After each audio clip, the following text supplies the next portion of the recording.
Olá, turma! Tudo bem com vocês?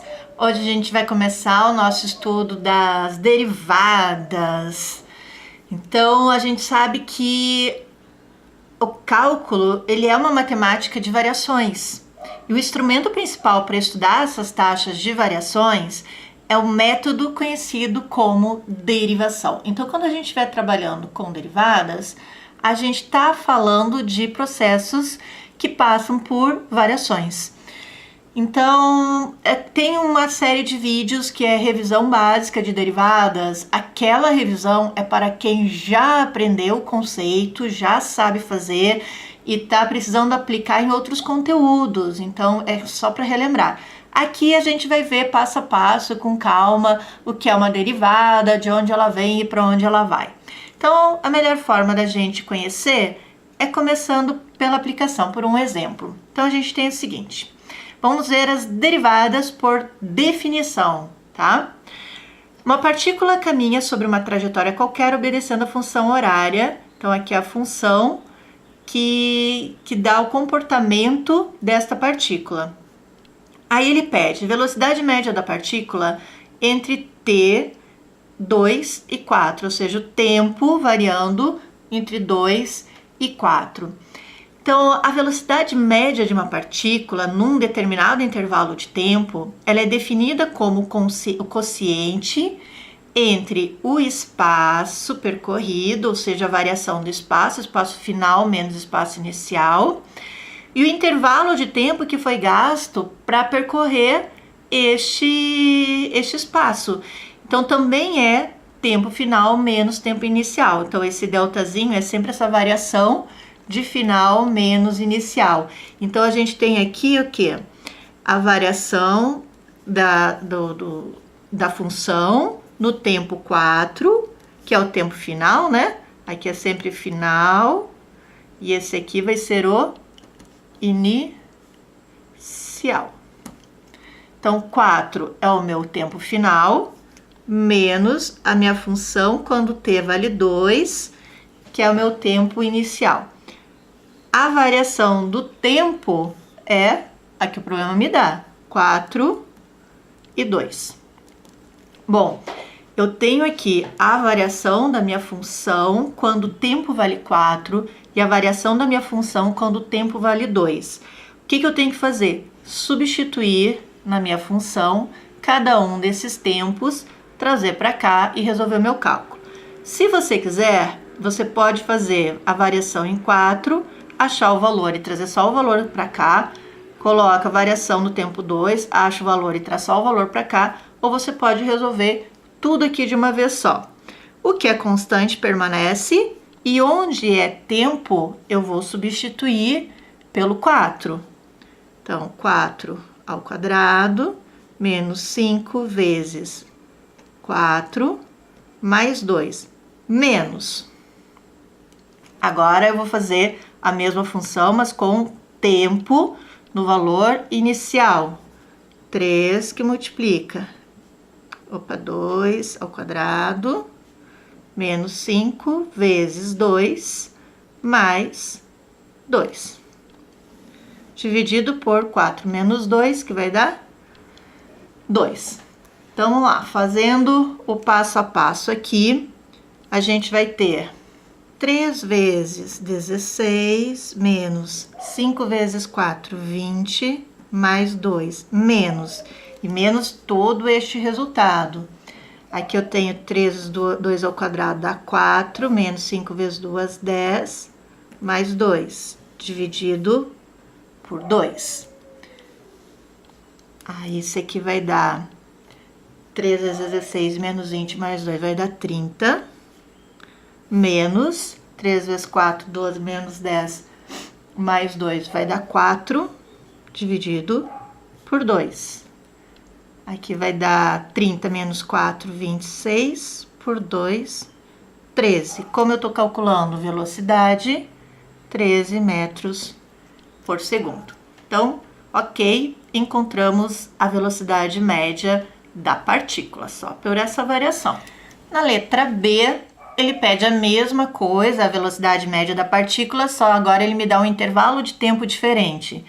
Então, a velocidade média, de novo, então é o quociente entre o espaço percorrido e o intervalo de tempo que foi gasto para percorrer esse tempo. Então, eu tenho o intervalo, o espaço percorrido no tempo final, menos o espaço percorrido no tempo inicial, pela variação do tempo. 3 menos 2, sempre final menos inicial. Vou substituir na mesma função. Agora, antes eu substituí pelo 4, agora vou substituir pelo 3. Então, eu tenho 3 vezes 3 ao quadrado, onde era t, eu coloco 3, menos 5 vezes 3 mais 2, menos todo o resultado, todo o final. 3 vezes, agora eu vou usar o valor final que é o 2. 3 vezes 2 ao quadrado, menos 5 vezes 2, mais 2, dividido por 3 menos 2, que dá 1. Então, esse resultado aqui dá 14, menos esse resultado aqui, que dá 4, dividido por 1, dá 10 metros por segundo, porque eu estou procurando velocidade. Até aqui, tudo bem? Agora, na letra C, ele pede a velocidade média da partícula num tempo 2 e 2 mais ΔT. Isso aqui seria o quê? O 2, que é o meu tempo inicial, e esse 2 mais um intervalo de tempo que eu não defini. Pode ser 3, pode ser 4, pode ser 5, pode ser 5,6, pode ser 7,82. Não sei, eu não defini, mas eu sei que é o meu tempo inicial mais um outro intervalo de tempo.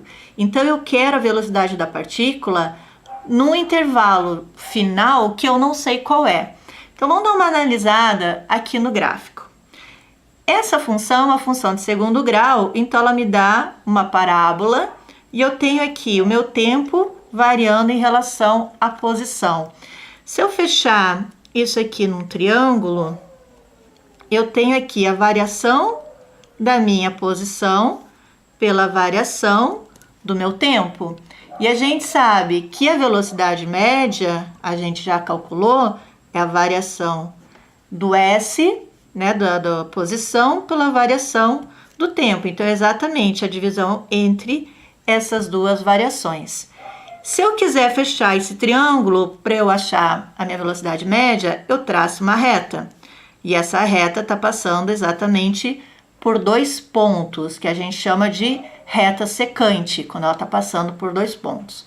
Eu posso encontrar a tangente desse ângulo, se eu chamei o ângulo, lembra que o ângulo aqui, ó, é a inclinação dessa reta. A inclinação dessa reta, que é esse ângulo, eu calculo pela tangente do ângulo, que é a variação em y pela variação em x. E quem é y? Aqui, no eixo y, eu tenho exatamente a posição, a variação da posição. E aqui eu tenho quem? Eu tenho meu tempo no eixo x, pela variação do tempo. Então, se eu encontrar a velocidade média, eu também estou encontrando a tangente desse meu ângulo. Então, agora as coisas começam a fazer mais sentido.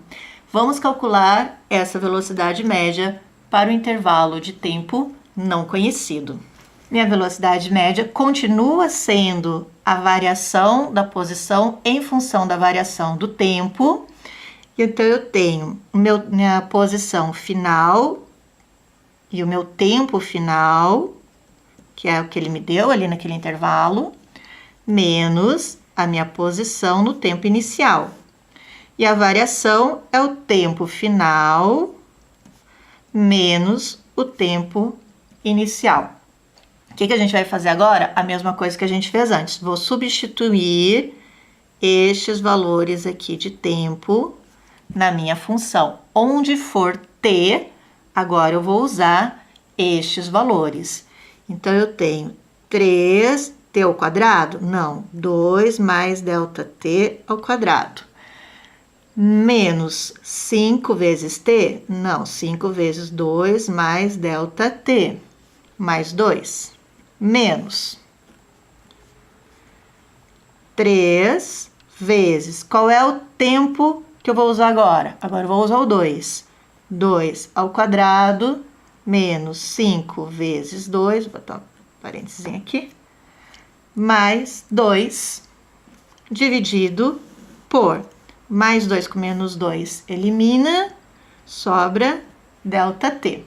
O que eu faço agora? Matemática, gente. Primeiro eu vou fazer aqui o meu produto notável. Você tem que identificar que isso aqui é um produto notável. Ele é sempre feito primeiro. Depois eu vou fazer o chuveirinho aqui. Mas primeiro eu vou resolver esse cara. Como que eu resolvo? O quadrado do primeiro, 3 que multiplica. O quadrado do primeiro mais 2 vezes o primeiro pelo segundo, vezes 2 de novo. 2 vezes o primeiro pelo segundo. Vou invertir aqui o primeiro e o segundo, né?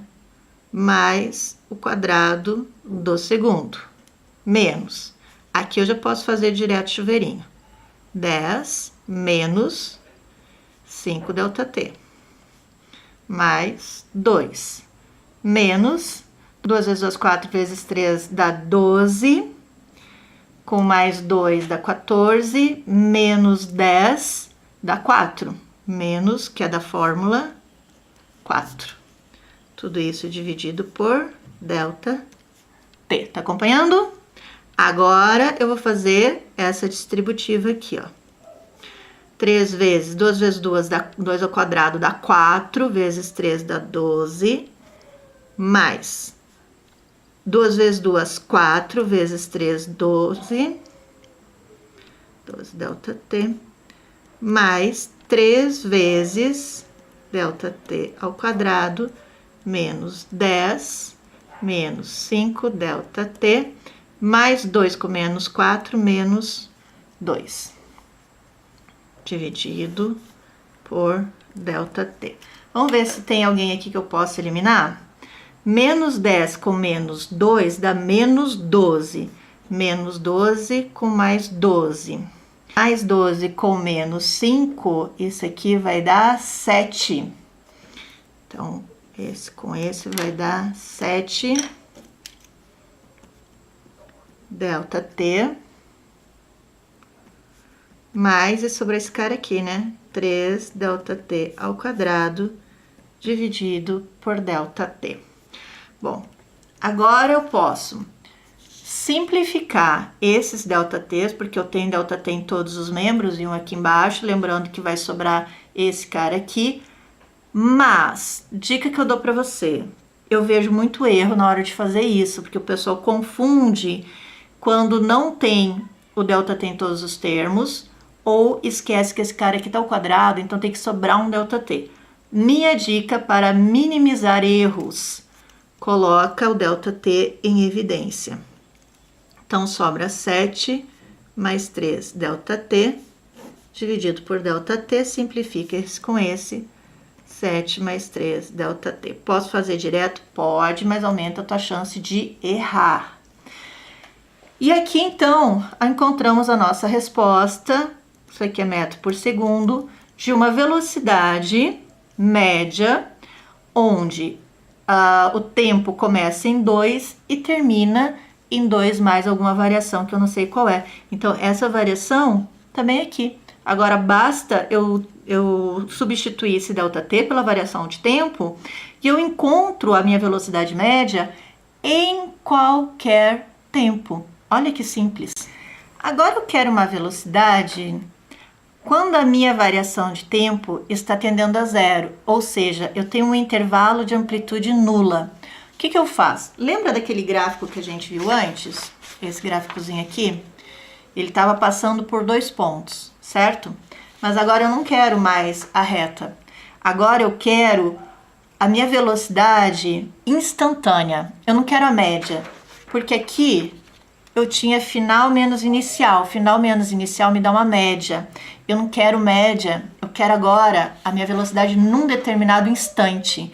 Então, quando eu quero num determinado instante, eu quero num ponto, a minha reta, que antes era uma secante, agora ela passa a ser uma tangente. Então, quando eu passo somente por um ponto, eu tenho uma reta tangente, e aí eu digo que a minha variação de 2 pontos está tendendo a zero, porque eu tô pegando um único ponto. Então, aqui eu vou querer a minha velocidade instantânea. Ou seja, eu quero a velocidade no instante em que o tempo vale 2. Como que eu faço isso? A gente acabou de achar a nossa velocidade média para um intervalo de tempo desconhecido. Acabamos de encontrar ela, certo? Eu vou usar essa mesma fórmula, só que eu vou dizer que o limite de 3ΔT mais 7, quando essa variação tende a zero, se está tendendo a zero, substitui aqui, 3 vezes 0 dá zero, vai sobrar somente 7 metros por segundo. Então, a minha velocidade instantânea no ponto 2 é de 7 metros por segundo. E isto é uma derivada. E aí nos traz a taxa de variação média de uma função ou de uma f de x num intervalo de tempo onde eu tenho x e x mais h. E ela chama-se o seguinte, ó, f de x mais h menos f de x sobre h. E quem é esse cara? Então, esta é a minha taxa de variação média. A minha f' de x, eu vou ter a minha f' de x, que vai ser o limite quando meu h tende a zero, de f de x mais h, menos a minha f de x sobre h, que eu vou chamar de taxa de variação instantânea. Aqui eu tenho a inclinação da reta tangente e aqui eu tenho a reta secante.